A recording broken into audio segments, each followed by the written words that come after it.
Haya, assalamu alaikum warahmatullahi taala wabarakatuh, wapenzi wa Cripples Babu Haji Soda Yangeni. Leo nahitaji kuongelea kuhusu maajabu ya pilipili. Maajabu ya pilipili.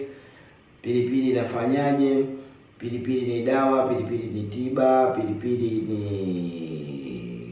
dawa ya kuita mtu, pilipili ni dawa ya kumfunga mtu, pilipili ni dawa ya mapenzi, pilipili ni dawa ya kumtia mtu kichaa, pilipili ni dawa ya kumtibu mtu kifua, pilipili inatibu kichaa, pilipili inatibu kifafa, ndiyo maana ikaitwa pilipili. Leo nahitaji kuwapa dawa ya kichaa kwa kutumia pilipili kichaa.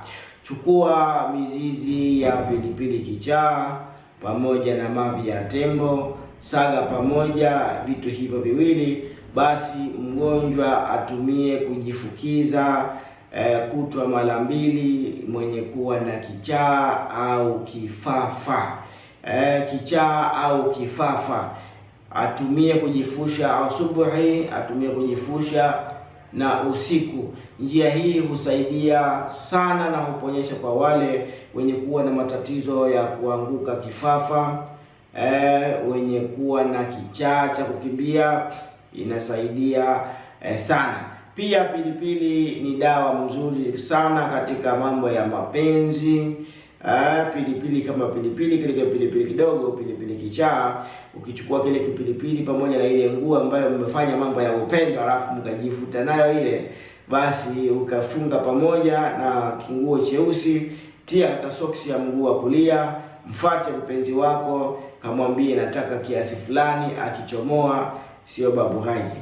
Hizo zote ni njia za pilipili. Pilipili kichaa pia ni kinga kubwa sana ya kumtia mtu kichaa. Anapokuja kwako kukuloga, basi akiondoka hapa ataanza kujikuna, atajikuna, atapiga chake, atajikuna, atapiga, yaani anakuwa ni wa hivyo mpaka analalua na nguo anatupa. Tunaendelea, usisahau kusubscribe, kusubscribe katika channel hii. Na pia kuna linki hapo juu ambayo unaweza ukaibonyeza na kupeleka YouTube moja kwa moja kwa ajili ya masomo marefu, kwa sababu huku tunaweka masomo vifupi. Asante sana. Naitwa Babu Haji, napatikana Dar es Salaam, Buguruni, Malapa. Ukifika Malapa uliza kwa Babu Haji, wanapajua, watakuleta inshallah. Kwa matatizo yoyote, kuniona Babu Haji ni bure bila chenga. Thank you for watching Soda Yangeni. Na pia vile vile kwa wale wapenzi wa vitabu, pete, kete na kadhalika, basi karibuni, vipo. Thank you very much.